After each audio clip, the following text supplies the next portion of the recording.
마가복음 5장 25절에서 34절 말씀.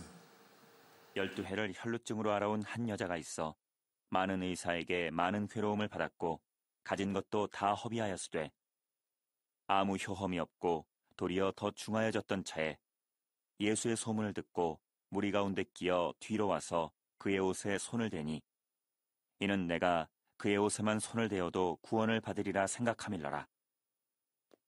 이에 그의 혈루 근원이 곧 마름에 병이 나은 줄을 몸에 깨달으니라.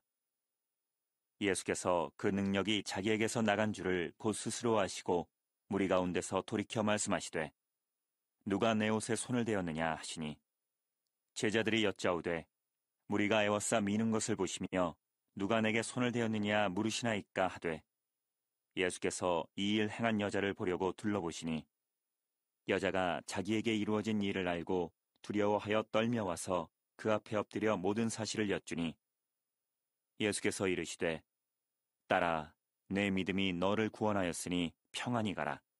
내 병에서 놓여 건강할지어다. 자, 오늘 함께 보실 말씀은요, 방금 함께 살펴보셨지만 마가복음 5장 23절에서 34절 간절함이라는 소망이라는 제목을 가지고 오늘 함께 말씀 살펴보기 원합니다. 여러분 혹시 여러분 마음 가운데 이루고 싶은 소망이 있으신가요? 이루고 싶은 소망. 보통 우리가 소망이라고 하면 우리 안에 아직 이루지 못한 것이나 아니면 이루기 힘든 내용들을 우리는 소망이라고 이야기합니다. 그래서 우리 어린아이 친구들 같은 경우에는 아직 이루지 못한 장래 희망이나 꿈이 그들의 소망이 될 수 있고요. 또 중고등부 학생들 같은 경우에는 좋은 성적을 받아서 내가 원하는 과에 좋은 대학에 가는 것이 그들의 소망일 수도 있습니다. 마찬가지로 우리 어른 성도분들께서도 내가 지금 다니는 어떤 직장보다 더 좋은 조건에, 더 좋은 곳으로 나아가는 것이 그들의 꿈일 수도 있고 또 소망일 수도 있습니다. 특히 요즘에 그 부캐라고 하죠. 요즘에는 제2의 인생이라고 해서 내가 지금 하는 일 말고도 이후에 또 하는 일에 대해서 꿈꾸고 또 소망하기도 합니다. 근데 우리가 이런 것을 추합해서 생각해 봤을 때 이 소망이라는 것은 무엇이냐면 우리 가운데 아직 이루어지지 않고 아니면 이루기 힘든 것을 가리켜서 우린 소망이라고 이야기하고 있습니다. 근데 오늘 말씀에도 보시면 이루지 못한 소망 한 가지를 가진 한 여인이 등장합니다. 그것도 앞서 말씀드린 것처럼 막연한 소망이 아니라 그 여인에게는 아주 간절하고 애절한 소망 한 가지가 있었습니다. 오늘 본문에서 그 여인을 소개하기를 혈루증을 앓는 여인이다라고 이렇게 그 성경에 기록되어 있습니다. 보통 이 혈루증을 앓는다라는 표현에서 소개되어지는 것을 보면 이 혈루증이 무엇인가 우리는 생각할 수가 있는데 이 혈루증은 이 몸에서 피가 멈추지 않고 흐르는 병을 말합니다. 보통 우리가 이 상처가 나거나 몸에서 피가 흐르게 되는 경우에 어느 정도 시간이 지나면 피가 응고가 되고 이렇게 피가 멈추게 되는데 이 혈루증에 걸린 사람들은 피가 멈추지 않고 계속해서 몸에서 불규칙적으로 피가 흐르는 병을 바로 혈루증이라고 하고 또 다른 말로는 유출병이라고 이렇게 말씀합니다. 근데 오늘 이 본문에 보시면 이 병을 앓는 한 여인이 있었다고 합니다. 근데 잠깐 동안이 아니라 그냥 한두 해가 아니라 무려 12해, 12년 동안 이 병을 앓고 있었다고 성경은 이야기합니다. 그래서 이 여인에게 있어서 간절한 소망, 평생의 소망이 있다면 다른 것이 아니라 바로 치유받고 싶다. 나도 이 병 가운데 치유받고 싶다라는 어떤 소망을 갖고 있었을 것입니다.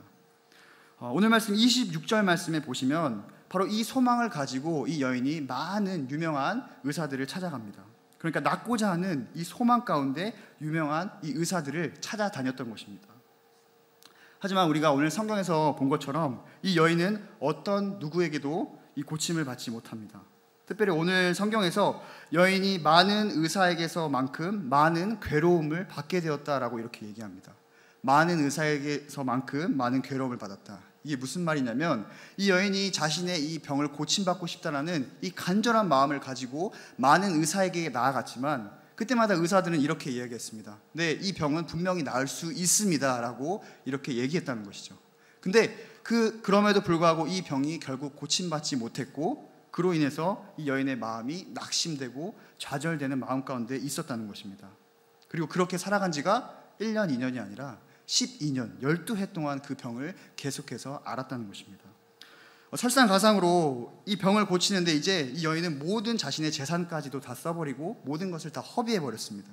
그리고 심지어 이 병에 차도가 있는 것도 아니고 이 혈류증도 점점점 더 안 좋아졌습니다. 여러분, 입장을 한번 바꿔서 생각해 본다면, 만약 여러분 가운데 아니면 여러분 가정 가운데 이런 불치병과 같은 이런 병이 여러분에게 주어졌다면 여러분의 심정이 어떠셨겠습니까? 분명히 큰 상심 가운데 살아가셨을 것입니다. 그래서 이 여자에게 있어서 간절한 소망 한 가지가 있다면 그것은 그저 남들만큼 평범한 인생을 살아가고 싶다라는 것 하나였습니다. 그러나 그녀에게 돌아오는 건 늘 좌절과 괴로움뿐이었습니다. 모든 노력들은 다 허투루 돌아가고 상황은 점점 나빠져서 지금보다 더 악화될 수 없는 상황으로 치달았다는 것입니다. 아마 답답한 상황 가운데 하루하루 눈물로 지새우고 괴로움으로 살았을 것입니다. 근데 여러분, 간절한 소망이라는 입장에서 보면 어쩌면 우리도 이 여인과 같을 수 있다고 저는 보여집니다. 앞서 말씀드린 것처럼 우리도 나름대로 우리 안에 어떤 간절한 소망들을 갖고 살아갑니다. 각자 누구나 그 소망이 있다는 것입니다. 그런데 이 소망이 때로는 우리와 너무나 멀어져 보일 때가 있다는 것이죠. 아마 여기 계신 분들 중에서도 옆 사람이나 주변에 이야기하지 못하지만 내가 정말 이루고 싶은 어떤 간절한 소망들이 있는 줄 압니다. 누구에게 말할 수 없는 심각한 문제일 수도 있고요, 아니면 오랫동안 기도해왔던 기도 제목일 수도 있습니다. 꼭 우리 안에 문제가 또 아니더라도 내가 정말 바라고 원하는 거, 내가 장래에는 이렇게 살았으면 좋겠다, 이렇게 되었으면 좋겠다라는 어떤 간절한 소망들이 여러분 가운데 있을 수도 있습니다. 그러나 오늘 이 본문에서 이 혈류증 여인처럼 12년 동안 아무것도 차도가 없었던 만큼 그 답답한 마음을 가지고 이 간절한 소망을 바라보며 살아가는 분들도 있을 것입니다. 그리고 그 답답함과 어려운 마음은 오늘 이 혈류증 여인이 경험하고 있는 피가 멈추지 않는 것처럼 계속해서 우리의 마음을 어렵게 하고 또 힘들게 하고 낙심하게 할 수 있다는 것입니다. 이때 여러분, 우리 가운데 너무나 당연한 대답이지만 공통적으로 갖게 되는 이 생각이 무엇입니까? 당연히 이 문제를 나는 해결받고 싶다라는 이런 마음입니다. 또 간절히 바라는 소망이 이루어졌으면 좋겠다라는 이러한 마음이 우리 가운데 자리 잡는 것입니다.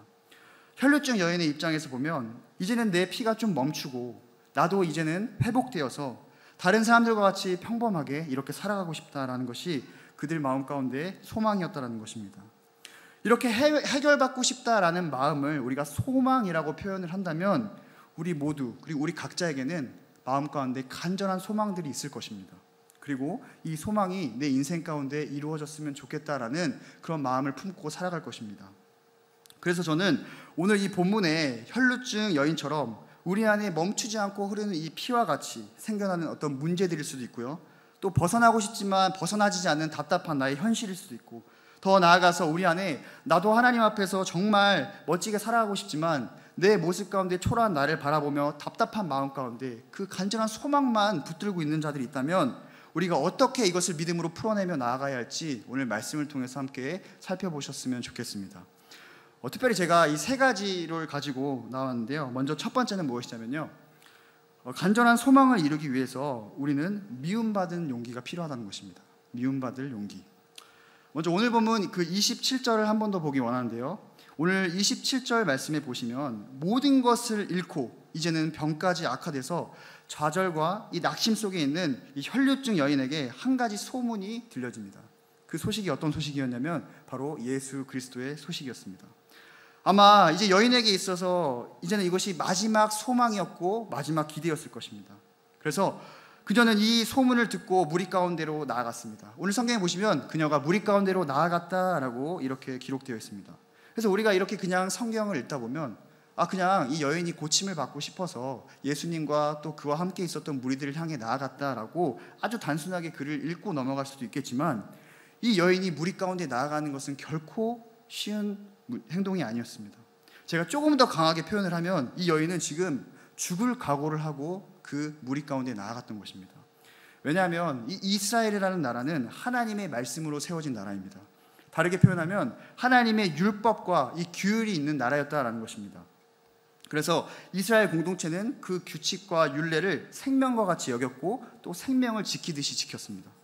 심지어 이 구약시대 같은 경우에는 어떻게 율법을 지켰냐면요, 이 율법에서 벗어난 자는 죽은 자라고 여겨졌고, 이 율법에서 벗어난 자는 이 언약 공동체에서 떠난 이방인과 같이 여기기도 했습니다. 그렇게 율법 가운데 이 엄한 분위기로 있었던 나라가 이 이스라엘이라는 나라였습니다. 그러니까 이스라엘의 모든 삶은 결국 율법으로 살아가고 율법으로 죽는 나라였다라는 것입니다. 그런데 그 율법에 보면 오늘 여인이 앓고 있는 이 피 흘림, 이 혈류증에 대한 규정이 있습니다. 특별히 이 레위기 15장에 보시면 이 피 흘림에 대한 이 율법이 자세하게 명시가 되어 있는데요. 제가 간단하게만 설명을 드리면 이 피 흘림은 곧 부정한 것이다라는 것입니다. 피 흘림은 부정한 것이다. 그리고 이렇게 부정하게 되면 일정 기간 동안 이 무리에서 격리가 되어야 했습니다. 그래서 실제로 당시 이 혈류증과 비슷하게 대표적으로 있었던 질병이 뭐냐면 많이 들어보셨겠지만 문둥병입니다. 몸이 점점 썩어가는 이 부정한 병을 가리켜서 문둥병이라고 하는데, 이 문둥병에 걸린 사람들은 그들만 살아가는 곳이 따로 있었을 정도로 이들은 이 부정한 것을 격리하고 또 미워했습니다. 그만큼 죄와 같이 심각하게 여긴 것이 그들에게 있어서는 부정이었습니다. 마치 이런 것과 같죠. 우리가 한동안 이 코로나로 몸살을 앓았는데요, 이 코로나에 걸렸을 때 우리가 일정 기간 동안 자가격리를 해서 이 전파의 위험을 막았던 것처럼 이 이스라엘 가운데도 이런 문화가 있었다는 것입니다. 부정하다 여겨지면 반드시 정해진 기간 동안 격리를 해야 했습니다. 그런데 만약 어떤 사람이 부정하게 되어서 그 부정한 기간 동안 있을 때에 다른 사람들과 접촉을 하게 되거나 다른 사람과 터치를 하게 되면 터치하게 된 그 사람도 역시 부정하게 되는 것입니다. 그래서 이 부정하게 된 사람들은 이 이스라엘 공동체에서 완전히 떨어져 나가서 지냈던 것입니다. 이런 입장으로 보았을 때 여러분, 이 여인은 어떤 상황입니까? 피가 멈추지 않으면 결국 이 여인은 계속해서 부정함으로 살아가는 인생이었다는 것입니다. 다시 말해서 이 혈류증 여인의 삶은 부정함 그 자체였다는 것입니다. 그렇다면 혈류증 여인의 인생은 우리는 어떤 인생이라고 이야기할 수 있을까요? 공동체 가운데 있지만 그녀는 항상 격리되고 소외되고 좌절되고 외톨이인 인생이었다는 것입니다. 우리 지금 여기 함께 같이 앉아있지만 여기서 만약 홀로 떨어져서 저 지하 단칸방에 혼자 있어야 한다고 생각해 보십시오. 얼마나 괴롭고 힘들겠습니까? 바로 이러한 인생을 이 여인이 살아갔다는 것입니다. 공동체 가운데 항상 격리되고 이 피가 멈추지 않는 이상은 평생을 그러한 부정한 인생으로 살아가야만 했고 그렇게 12년간을 살아왔다는 것입니다. 그래서 이 여인에게 있어서 정말 간절하고 애절한 소망이 한 가지가 있었다면 그것은 낫고자 했다는 것입니다. 근데 모든 것을 잃어버렸을 그때, 나의 재산도 탕진하고 이제는 나에게 가진 것이 없는 그때에 바로 예수 그리스도에 대한 소식을 듣게 되는 것입니다. 그리고 그 소식을 듣고 용기를 냈다는 것입니다. 이 여인이 무리들 틈으로 나아가기를, 내가 그 틈으로 끼어 들어가기를 결정했다는 것입니다. 부정하였던 이 여인은 결심은 목숨을 거는 결심이었습니다. 그래서 무리들 사이로 들어가기까지 아마 수없이 고민하고 염려하고 생각했을 것입니다. 만약 무리들 틈으로 들어가다가 여인이 부정한 자라는 것이 들통나면 그들 사이에서 질타를 받고 쫓겨날 수도 있고 심지어는 돌에 맞아 죽을 수도 있는 그런 상황이었다는 것입니다. 뿐만 아니라 이 여인은 12년이라는 시간 동안 아마 다른 사람들과 대면대면하게 지냈을 것입니다. 많은 사람들이 있는 곳을 피하였고 무리를 피했던 여자였습니다. 근데 그 모든 것들을 다 불구하고 내가 이 무리들 틈으로 들어가겠다고 결심하고 목숨을 걸고 그곳에 나아갔다는 것입니다. 바꾸어 표현하면 내가 이 무리들로부터 미움받을 용기를 갖고 저 주님께 나아가겠다는 것입니다. 바로 이 용기가 우리의 간절한 소망을 이끌어줄 수 있는 것입니다. 여러분, 앞서 말씀드린 것처럼 우리가 가진 우리의 간절한 소망들은 어쩌면 우리 가운데 어떠한 문제들일 수 있습니다. 저는 잘 모르지만 가정의 문제일 수도 있고 또 자녀의 문제, 아니면 내 안에 아직도 하나님에게 회복되지 않은 어떠한 문제들이 우리 가운데 있을 수 있습니다. 그리고 아니면 또 반대로 내가 이루고 싶은 어떤 문제들이 나의 소망으로, 나의 간절한 마음으로 자리 잡을 수도 있습니다. 그리고 그 안에 내가 이것을 이루지 못하는 어떤 답답한 가운데 내가 하루하루를 살아갈 수 있습니다. 마치 나도 하나님 안에서 내 인생에 귀하게 쓰임받아 보고 싶고, 그렇지만 내가 오늘 이 본문의 혈류증 여인처럼 너무나 작고 초라해서 내 마음간에 있는 이 간절한 소망을 그냥 마음속에 갖고만 살아갈 수 있다는 것입니다. 이때 여러분, 우리는 우리의 간절한 소망을 포기하는 것이 아니라 오늘 본문의 이 여인처럼 혹여나 누군가 나를 미워하더라도 미움받을 용기를 가지고 끝까지 주님 앞에 나아가야 한다는 것입니다. 누가 뭐라고 해도 무리 사이로 들어갈 용기를 가지고 우리는 나아갈 수 있어야 한다는 것입니다. 인정하지 않고 누군가 나에게 손가락질하고 또 주님 안에서 간절한 소망을 이루기 위해서 우리는 굴복하지 않고 끝까지 나아가는 것이 우리 안에 필요하다는 것입니다. 여러분 잘 아시는 이 여호수아도 이 모세 이후에 이스라엘 백성들을 이끌어야 할 차세대 리더로 세워졌습니다. 그가 가장 먼저 느꼈던 감정이 무엇이냐면 두려움이었습니다. 내가 이 모든 이스라엘 백성들을 이끌고 나아갈 수 있을까라는 걱정과 두려움이 그의 마음 가운데 있었다는 것입니다. 하지만 그때 하나님께서 이 여호수아에게 뭐라고 말씀하십니까? 너는 두려워하지 말고 그 두려움을 이겨내고 용기 내어 나아가라고 말씀하십니다. 이것처럼 우리는 간절한 소망 가운데 때로는 우리 안에 용기를 내야 할 때가 있다는 것입니다. 그럼 여러분, 우리 안에 이러한 질문이 또 들을 수 있습니다. 주님께 나아가는 그 마음, 그 용기는 과연 무엇인가라는 질문과 의문이 우리 가운데 생길 수 있습니다. 그것은 바로 주변의 평가와 주변의 시선을 넘어서 끝까지 주님 앞에 나아가는 것이 바로 용기인 것입니다. 오늘 여인은 낳고자 하는 자신의 어떤 간절한 마음 가운데 염려를 이기고 나아가고자 하는 그 용기를 가졌습니다.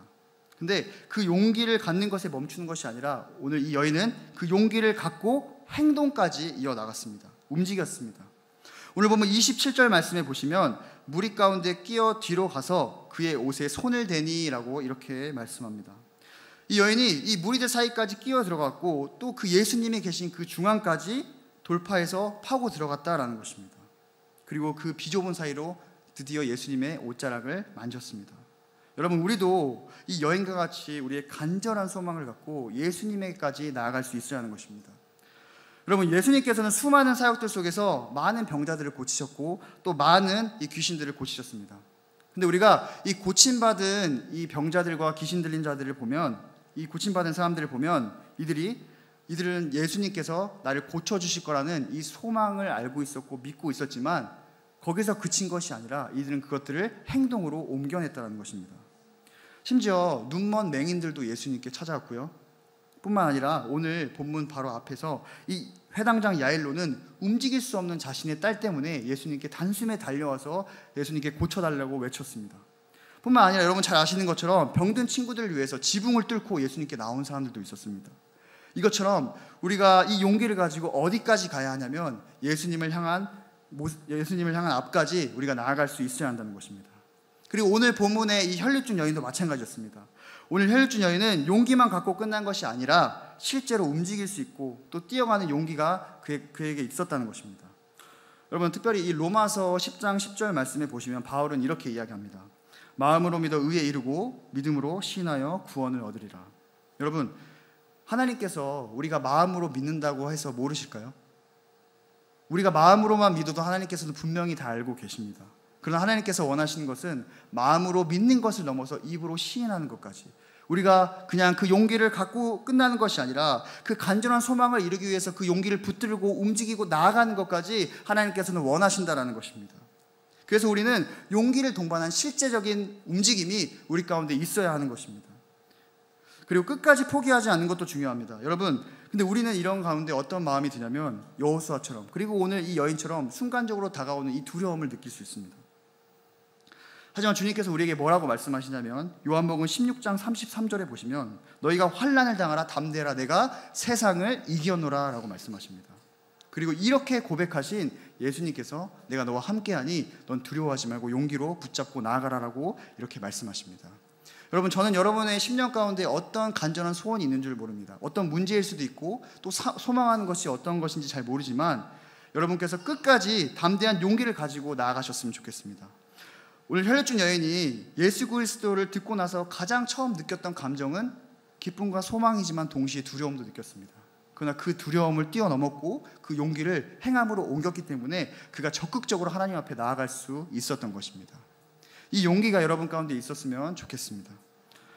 두 번째로 보시면 우리 안에 간절한 소망을 이루기 위해서 우리에게는 믿음이 필요하다는 것입니다. 믿음이 필요하다.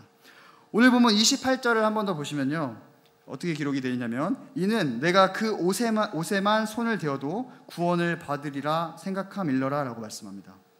여인이 미움받은 용기를 가지고 이제 무리를 헤쳐서 예수님의 뒤까지 다가갔습니다. 그런데 여인이 이렇게 용기를 가지고 자신의 목숨을 걸고 거기까지 뛰어 들어갈 수 있었던 이유 한 가지가 있었습니다. 그것은 무엇이냐면 바로 예수 그리스도를 향한 믿음이 있었기 때문입니다. 여인은 생각합니다. 내가 예수님의 옷자락만 만져도 내가 구원받으리라고 생각합니다. 그녀에게는 간절한 소망을 이루고자 하는 이 믿음이 있었습니다.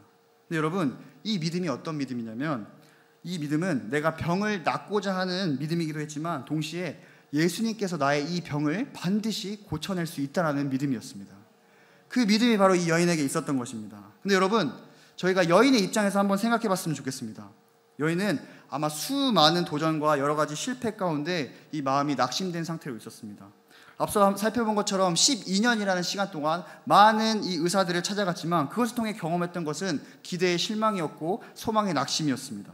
그래서 이 여자에게 있어서 이번엔 날 수 있겠다는 어떤 소망보다도 자리 잡았던 마음은 단순히 불신이 앞설 수도 있었을 것입니다. 하지만 이 여인에게 있어서 예수님은 분명히 가능하리라는 그 믿음이 주어졌던 것입니다. 바로 이 믿음이 이 여자의 간절한 소망을 끌고 올 수 있었던 것입니다.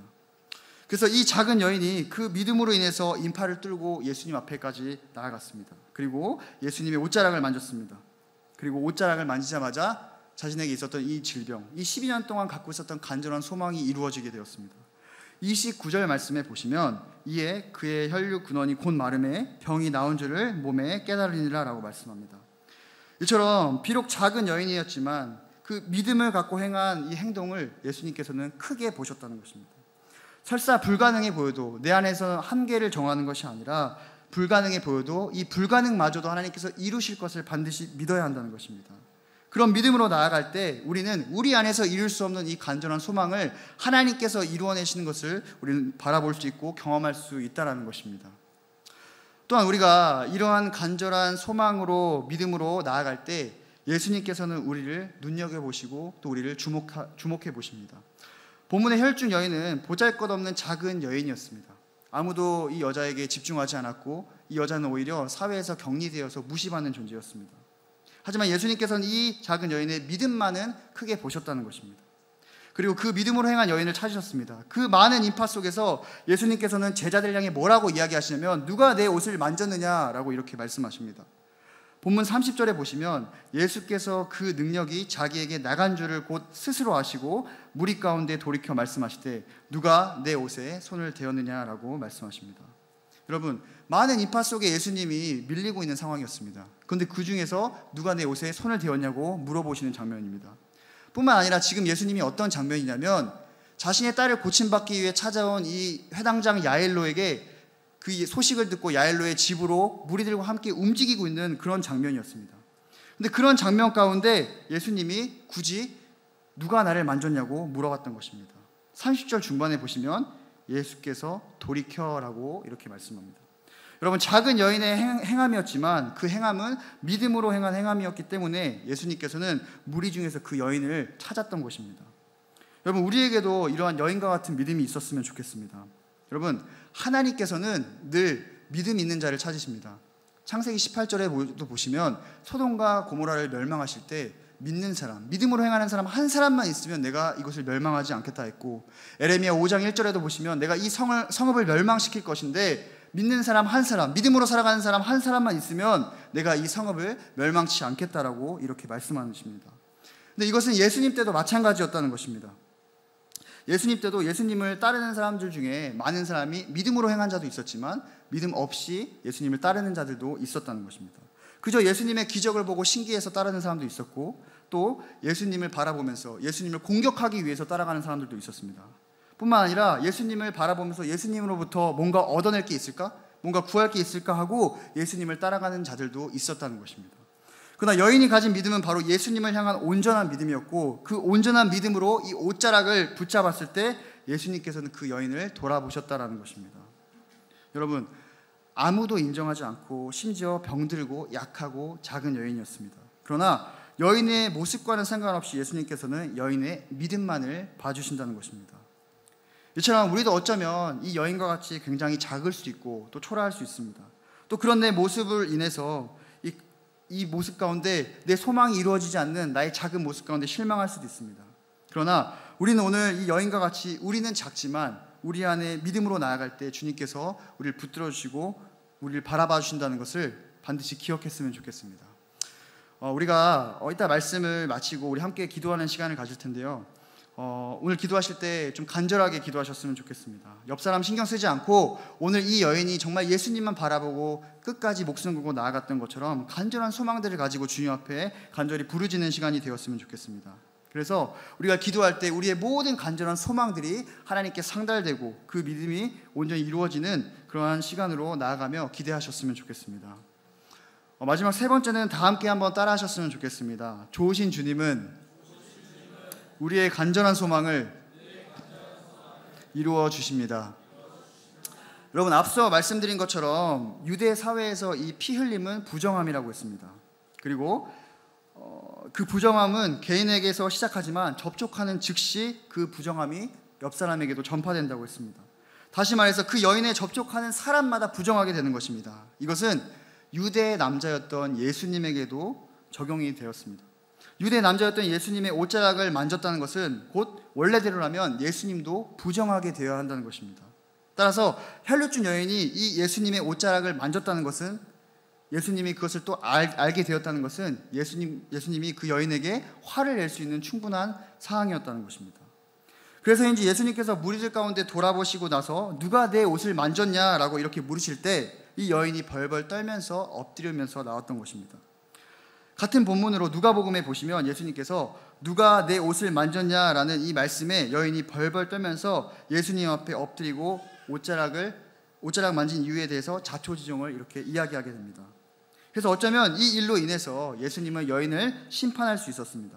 그러나 예수님께서는 오히려 이 여인을 바라보시고 치근하게 여기시고 불쌍하게 여겼습니다. 여러분, 비록 이 혈루증 여인이 부정한 모습으로 예수님을 만지게 되지만 잘 기억하셨으면 좋겠습니다. 어떠한 부정함도 이 예수님을 매이게 할 수는 없는 것입니다. 생명 되신 예수님께서는 오히려 이 부정함 가운데 매이는 것이 아니라 이 여인의 부정함을 덮으시고 해결해 주십니다. 그리고 오히려 구원을 허락하신다는 것입니다. 여러분, 똑같은 본문으로 또 마태복음 9장 22절에도 이 말씀이 기록되어 있는데요. 혈루증 여인이 이실 짓고 할 때 예수님께서는 오히려 이 여인을 나무라는 것이 아니라 돌아보셔서 그 여인을 오랫동안 바라보셨다고 합니다. 그냥 바라본 것이 아니라 아주 오랫동안, 어떤 눈길로 바라보셨냐면 사랑의 눈길로 이 여인을 바라보셨다는 것입니다. 그리고 뭐라고 말씀하시냐면 마태복음에서는 내 딸아라고 이렇게 되어 있습니다. 내 딸아 안심하라 라고 말합니다. 이것이 바로 예수님의 첫마디였습니다. 나의 부정함을 가지고 나아갔지만 예수님께서는 12년 동안 고통받았던 그 여인의 아픔을 돌아보시고 한마디가 바로 안심하라 딸아라는 이 말씀이셨습니다. 그리고 여인에게 무엇을 주시냐면 구원을 주십니다. 여러분, 여기서 예수님께서 주시는 구원은 육체적인 구원뿐만이 아니라 영혼까지도 구원하는 그 구원이었습니다. 여인은 나의 이 혈루증이라는 이 간절한 소망을 해결받고 싶어서 거기까지의 구원만을 생각하고 예수님의 옷을 만졌지만 예수님께서는 그것을 넘어서 이 여인에게 영혼까지 구원할 수 있는 그것을 주셨다라는 것입니다.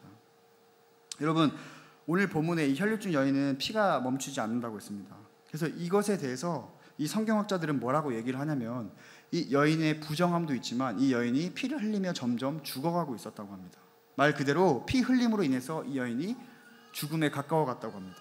그런 여인을 예수님께서는 바라보시고 딸이라고 부르시고 육체적인 아픔뿐만이 아니라 영적인 것까지 구원을 허락하셨다는 것입니다. 그래서 우리는 좋으신 예수님을 바라보며 간절히 소망을 가지고 나아가야 한다는 것입니다. 예수님만이 우리의 간절한 소망을 이루어내실 수 있습니다.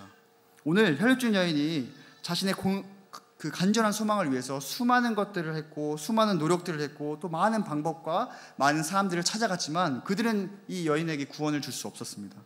하지만 그 간절한 소망이 예수님께는 있었고 이 예수님에게만 구원이 있었다는 것입니다. 여러분, 우리의 간절한 소망을 이루실 수 있는 분은 예수님밖에 없다는 사실을 기억하셨으면 좋겠습니다. 이제 제가 말씀을 마칠 텐데요. 여러분, 그 매미라는 곤충 잘 아시죠? 매미. 여러분도 아시겠지만 이 매미가, 우리가 알고 있는 이 매미의 상태가 되기까지, 이 성체가 되기까지는 땅에서 무려 7년이라는 시간 동안 머물러야 된다고 합니다. 그리고 성체가 되어도 나중에 이 세상 밖으로 나오게 되어도 단 일주일밖에 이 매미가 살지 못한다고 합니다. 그러니까 매미는 이 세상에서 하루를 살기 위해서 그와 대비한 1년이라는 시간을 이 땅 속에 머물러 살아가야 한다는 것입니다. 근데 여러분, 어떻게 보면 우리들의 간절한 소망이 우리 가운데 이렇게 느껴지는지도 모르겠습니다. 이 매미가 기다리는 7년처럼, 그리고 이 12년 동안 기다렸던 이 혈루증 여인처럼 고통 가운데 우리는 이 간절한 소망을 이루지 못하고 살아갈 때가 있는 것 같습니다. 그런데 여러분, 제가 드리고 싶은 말씀은 포기하지 않았으면 좋겠습니다. 오늘 이 여인이 포기하지 않고 자신의 목숨을 걸어서 주님 앞에 나아갔던 것처럼 우리도 주님 앞에 나아갈 때 하나님께서는 분명히 우리를 만나 주실 것입니다. 그리고 가장 선하고 가장 좋은 방법으로 우리의 간절한 소망을 이루어 주시고 응답하실 것입니다. 마지막으로 마태복음에 보시면 이 혈루증 여인이 이 예수님의 옷자락을 만지고 나서 구원을 얻게 되는데, 구원을 어떻게 얻게 되냐면 그 즉시라고 분명하게 성경에 써 있습니다. 그 즉시. 우리가 갖고 있던, 오랫동안 기대하고 소망했던 이 소망들이 우리 안에 그 즉시 이루어질 때가 있을 것입니다. 여러분, 우리 안에 이 소망을 갖고 포기하지 않고 오늘 이 혈루증 여인처럼 주님밖에 없음을 고백하는 이 용기와 행함과 믿음을 가지고 끝까지 주님만 바라보며 나갔으면 좋겠습니다. 그렇게 될 때 우리의 그 간절한 소망을 아시는 주님께서는 이 여인에게 이 육체적인 소망뿐만이 아니라 영적인 구원까지 이루어진 것처럼 우리의 문제보다 우리의 간절한 소망을 넘어서 더 좋은 것으로, 더 풍성한 것으로 채워주시리라 저는 믿습니다. 여기 계신 분들도 그 믿음을 갖고 함께 나아갔었으면 좋겠습니다.